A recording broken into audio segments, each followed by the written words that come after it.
Welcome into the Coach Daboll Show, brought to you by Ford. I'm Madelyn Burke, in for Bob Papa this week as the Giants prepare for a Week 5 matchup with the Seahawks.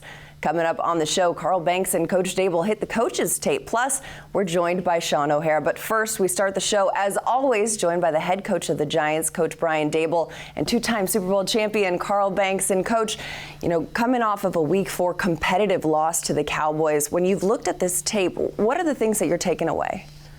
Yeah, I'd say improvements that we need to make are certainly down in the red zone and efficiency in the running game on offense, and continue to stress and make improvements on our tackling on defense. Got to improve the kickoff return and ultimately get the ball in the end zone. Coach, as you just get the team prepared for the week coming, I know there are no moral victories, but I think the theme that I'm sensing is a real competitiveness by this roster. I guess you can not check the box, but you can feel better about going into the next week knowing that your team competes each week. Yeah, no moral victories, as you know, but I think we've made improvements as the year went on, and this will be a tough test to go to their place. It's a hard place to play.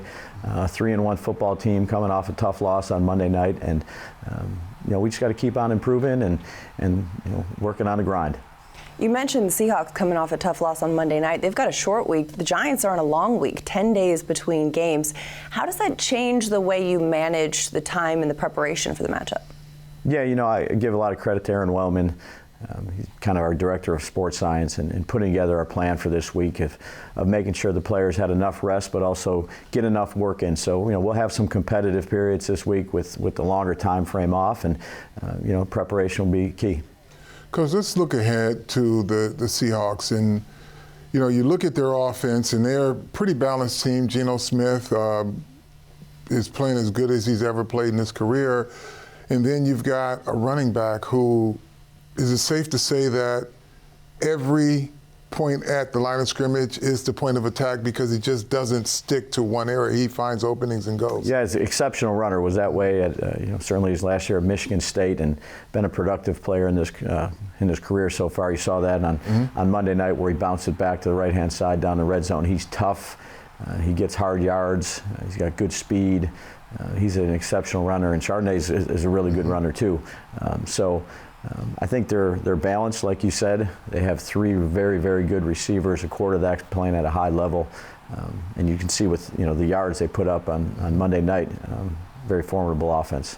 Formidable offense, and of course, the 12th man, the fans, is also a factor. You mentioned it's a loud place to play, notoriously known for that. What kind of goes into the preparation of getting this team ready, maybe some silent count, such like that? Yeah, we've worked at that in OTAs and during training camp, and then weeks leading up to the away games that we've played so far. But this is a different place. It is extremely loud, so you have to practice with noise as loud as you can get it, and stress the communication. You talk about the communication, and then they a pretty good defense too. Outside on the corners, they're pretty good.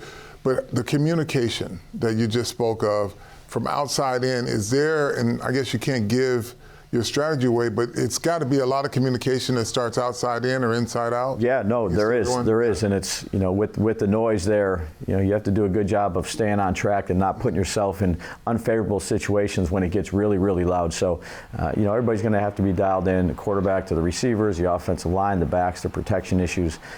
It's definitely an issue.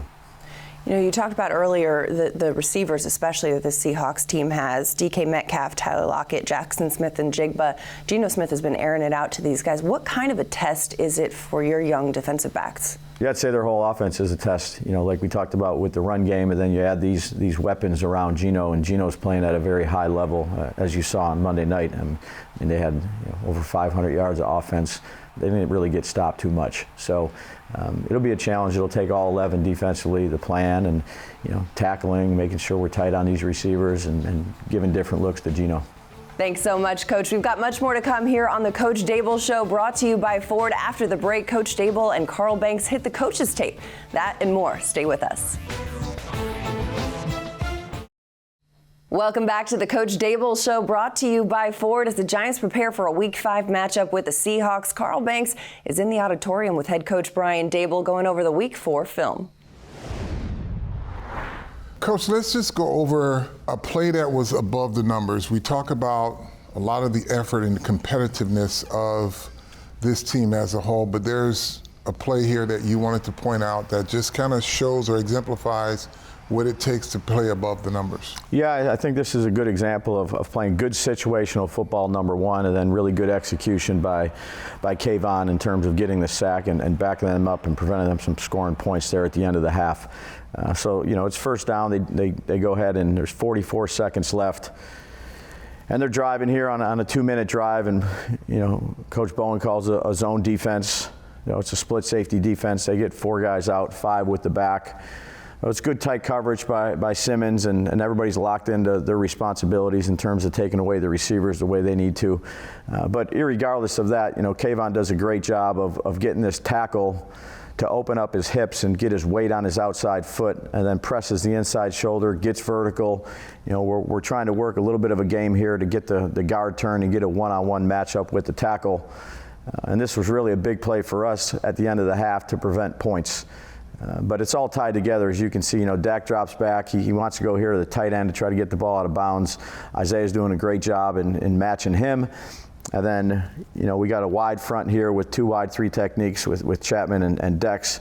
And Chapman's going to rip inside here to try to get the guard to pull with him. So they got 4 on 3 here. And then it's really Kayvon's play to make. And he does a great job on his first 2 steps of getting vertical, getting the tackle to overset just a little bit, gets all his weight on his outside foot, and then uses a rip through his inside shoulder and presses vertical to get to the spot on Dak. And, you know, it was almost a really, really big play, because you can see, you know, he's doing a great job of wrapping up Dak, who's a hard guy to bring down, and, you know, ripping at that ball at the same time. But Dak does a good job of getting that other hand and taking care of the ball. But definitely a good play for us at the end of the half. You know, stop some momentum and prevented points. Well, you talked about the coverage, but, you know, the other thing, you mentioned getting vertical, because when you take the inside move, you see a lot of players just get washed down in the gap or get pushed past the quarterback.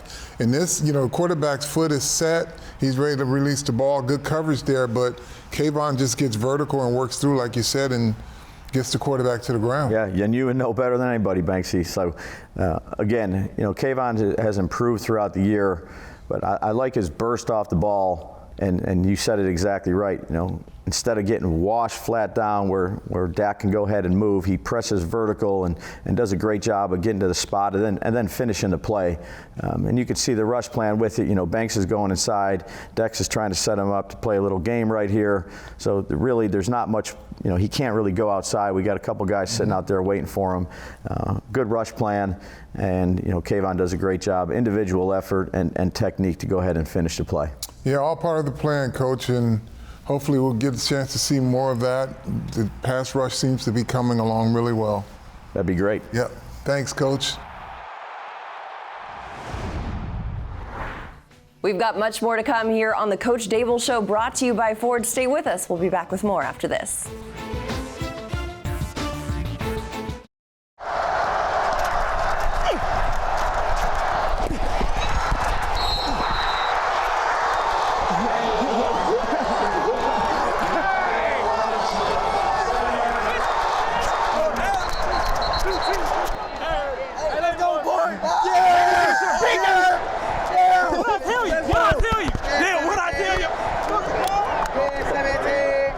Welcome back to the Coach Daboll Show, brought to you by Ford. The Giants are in game prep mode, getting ready for the Seahawks, but Sean O'Hara is in the field house with a special guest. Thanks, Madelyn. Wandale, listen, monster game against the Cowboys. Obviously a disappointing loss, but for you had an unbelievable game.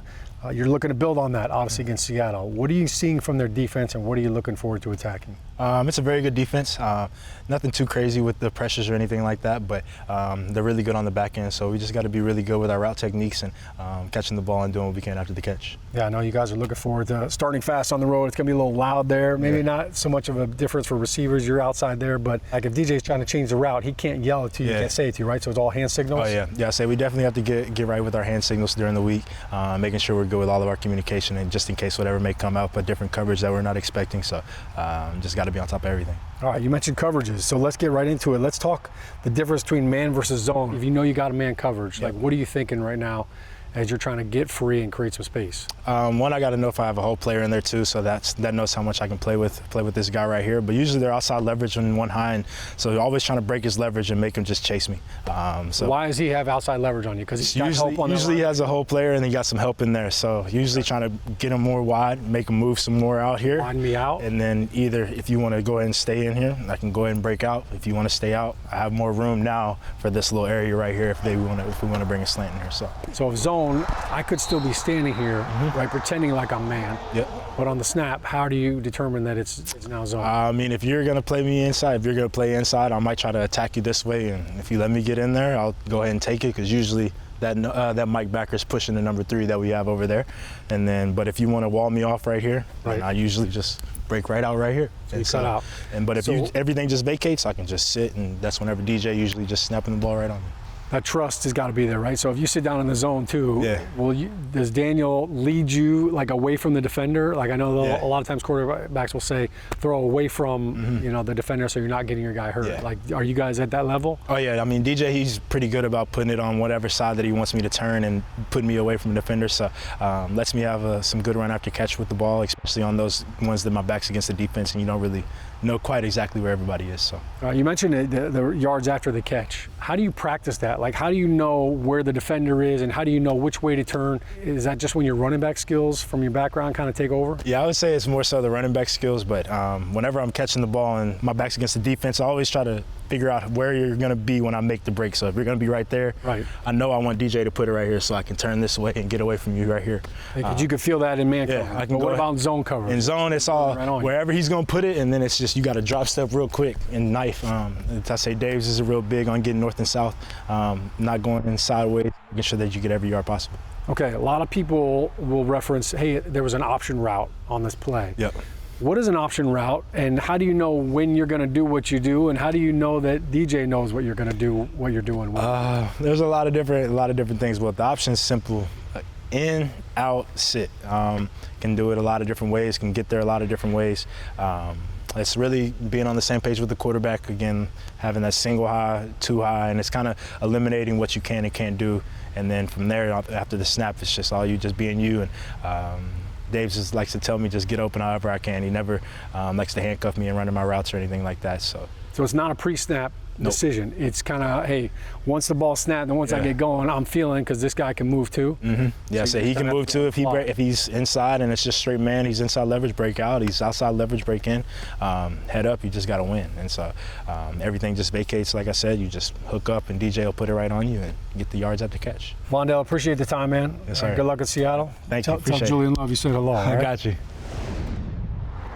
We've got much more to come here on the Coach Daboll Show, brought to you by Ford. After the break, it's strategy with Carl Banks and final thoughts as the Giants prepare for the Seahawks. Stay with us.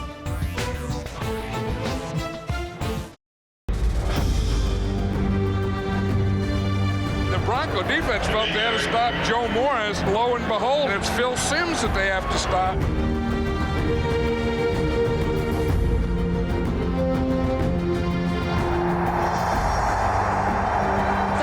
Simms trying to throw, does. Touchdown, boy!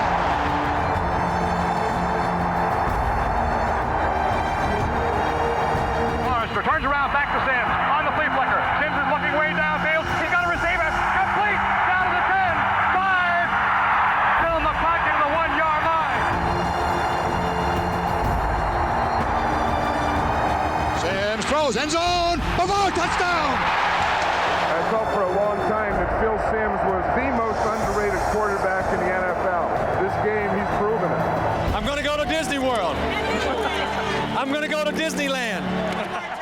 Welcome back to the Coach Daboll Show, brought to you by Ford. Madelyn, Burke, and Carl Banks here. And Carl, it's time for some Week 5 strategy.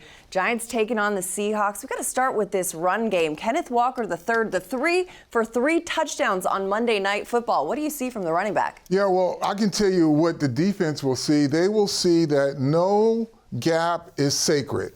Everybody here is at the point of attack, and even your second-level defenders. And I'll show you why, Madelyn, because when he gets the ball, he's got great vision, but he will take it anywhere. You'll see him start off in the middle, right? Now, he's already got a two-way go. here. So this guy's got to be at the point of attack. This guy and this guy's got to get off a block. Watch what happens.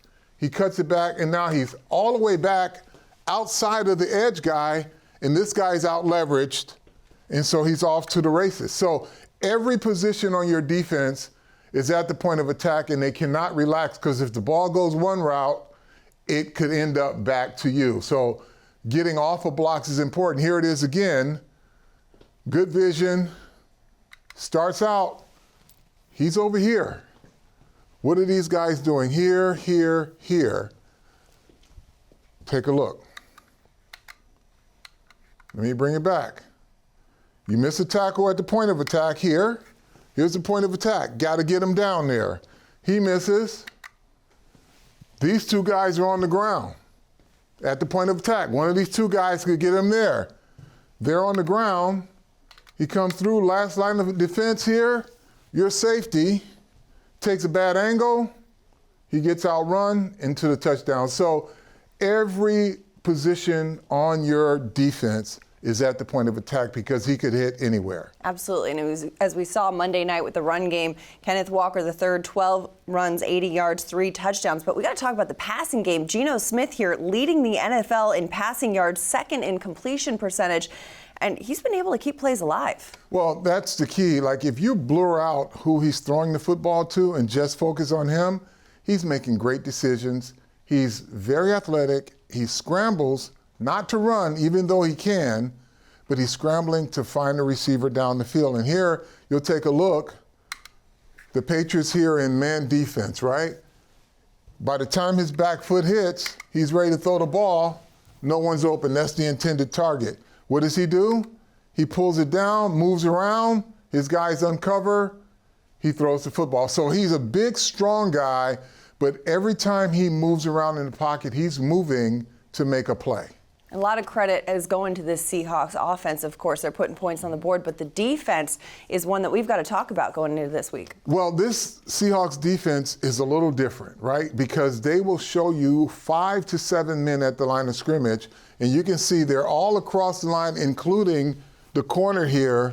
So you're going to actually have to detach some of these guys with formation, but they're going to always be 5 or 6 guys, and you don't know who's rushing. As you can see here, your 2 inside defenders here, they drop out into pass coverage.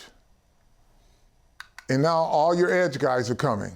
So you've got to count your numbers and know that if a guy's near the line of scrimmage, there's a possibility that he's going to be rushing your quarterback. Absolutely, and not only getting pressure on the quarterback as well, but getting takeaways. Yeah, takeaways is big. That's their calling card. When they get to you, they want to strip the football out, quarterback or running back. So ball security is really important. Absolutely. Now, defensively here on the back end of their defense, you've got to make sure your distribution is good, because they've got pretty good safety here, a guy named Love. They got a really good corner named Woolen, and they both are really good at playing the football. And distribution in your passing game is really key, Madelyn. You can see here, there looks to be good distribution and separation between these guys, right?